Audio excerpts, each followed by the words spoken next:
Greater Noida में software engineer की मौत के मामले में आज तक की खबर का असर हुआ। योगी सरकार एक्शन में आई है और नोएडा अथॉरिटी के सीईओ को तत्काल प्रभाव से पद से हटा दिया गया है। सीएम योगी ने इस मामले की जांच के लिए एक 3 सदस्यीय एसआईटी गठित की है और 5 दिन में रिपोर्ट मांगी है। वहीं अब तक दफ्तरों में बैठे नोएडा अथॉरिटी के अधिकारी अब ग्राउंड जीरो पर नजर आ रहे हैं। इंजीनियर की मौत के बाद एक्शन लिया है योगी सरकार ने। 3 सदस्यीय एसआईटी गठित की गई है और हालांकि 5 दिन में रिपोर्ट भी मांगी है।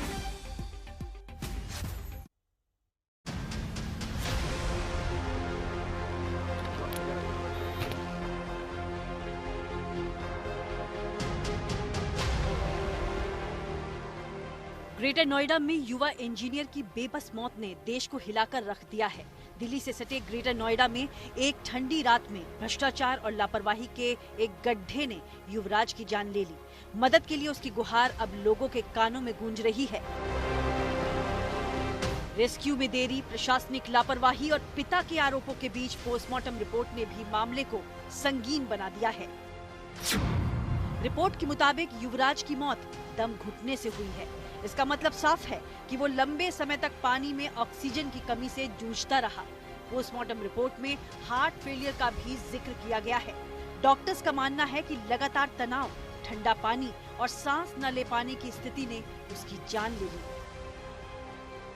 ग्रेटर नोएडा की इस दिल दहला देने वाली वारदात ने सिस्टम की संवेदनहीनता को उजागर कर दिया है। सरकारी अधिकारियों से लेकर रेस्क्यू टीम तक सब कटघरे में है। योगी सरकार ने इस मामले की तफ्तीश के लिए एक एसआईटी गठित की है, जिसका नेतृत्व मेरठ जोन के एडीजी को सौंपा गया है। टीम में मेरठ मंडल के मंडलायुक्त भी शामिल हैं, ताकि प्रशासनिक और तकनीकी दोनों पहलुओं को बारीकी से जांचा जा सके। इसके अलावा पीडब्ल्यूडी के चीफ इंजीनियर को भी एसआईटी का सदस्य बनाया गया है, जिससे तकनीकी लापरवाही सामने आ सके।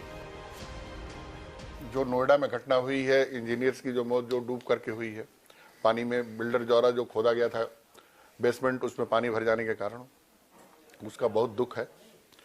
और उसको ध्यान में रखते हुए कि कहीं कोई ऐसी घटना न यहाँ हो जाए, इसको ध्यान में रखते हुए सीओ सर द्वारा विशेष टीम का गठन करते हुए सारे स्टाफ को फील्ड में फ्री कर दिया गया है कि पहले जितने भी ब्लैक स्पॉट हैं उनको चिन्हित कर लिया जाए और जहाँ जो भी आवश्यक व्यवस्था हो उसको तुरंत दी जाए। अगर जो इसमें कहीं भी कोई लापरवाही पाई जाती है तो इसके लिए क्षेत्रीय एसएम और मैनेजर जिम्मेदार होंगे। सरकार ने नोएडा अथॉरिटी के सीईओ डॉक्टर लोकेश को पद से हटा दिया है। इससे पहले एक जूनियर इंजीनियर को बर्खास्त किया गया था। 2 बिल्डर्स पर भी केस दर्ज हुआ है। इस मामले में अब ईडी और सीबीआई की भी एंट्री हो गई है। 7 जुलाई 2014 को लोटस ग्रीन बिल्डर को स्पोर्ट्स सिटी के नाम पर जमीन अलॉट की गई थी। आरोप है कि जिस जमीन का इस्तेमाल खेलों के बुनियादी ढांचे के लिए होना था, उसे बिल्डर कंपनी ने अलग अलग लोगों को बेच दिया। ये मामला सिर्फ नियमों के उल्लंघन का नहीं है, बल्कि बड़े स्तर पर वित्तीय गड़बड़ी का भी संकेत देता है। इसी वजह से अब इस प्रकरण में सीबीआई और ईडी भी जांच कर रही हैं। आज तक के पास सेक्टर 150 से जुड़ी लिखित शिकायतों की कॉपी मौजूद है। ये दस्तावेज साबित कर रहे हैं कि हादसे से पहले ही खतरे की आशंका जताई जा चुकी थी, लेकिन किसी ने कोई कार्रवाई नहीं की। अब युवराज की मौत ने सिस्टम को कटघरे में खड़ा कर दिया है। ब्यूरो रिपोर्ट, आज तक। तो इस पूरे मामले में अब सीबीआई और ईडी की एंट्री भी हो गई है। आज तक की खबर के बाद असर हुआ। योगी सरकार ने एक्शन लिया है। 3 सदस्यीय एसआईटी जांच करेगी।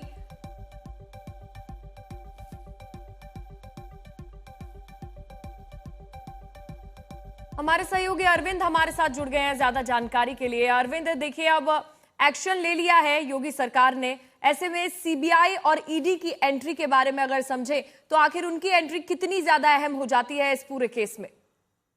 देखिए, जो नोएडा अथॉरिटी की लापरवाही थी उस मामले में सीधे जो योगी सरकार उसका हंटर चला और कल जो नोएडा के सीईओ लोकेश एम है वो हटा दिए गए हैं।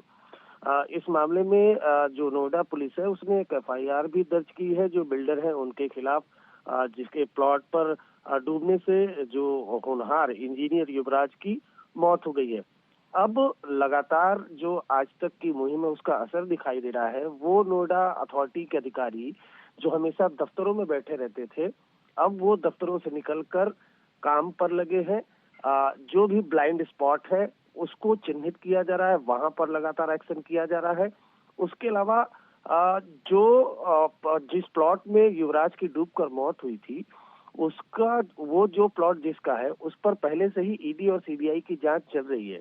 वो एक बड़ा घोटाला है और घोटाले के तहत वो जमीन आती है, तो उसकी भी अभी तहकीकात चल रही है। अब लगातार इस पूरे मामले पर एक्शन होता जा रहा है। जिस तरह से जो सरकार है, और उसके अलावा एसआईटी का भी गठन हुआ है जो 5 दिन में अपनी रिपोर्ट सौंपेगी। पूजा।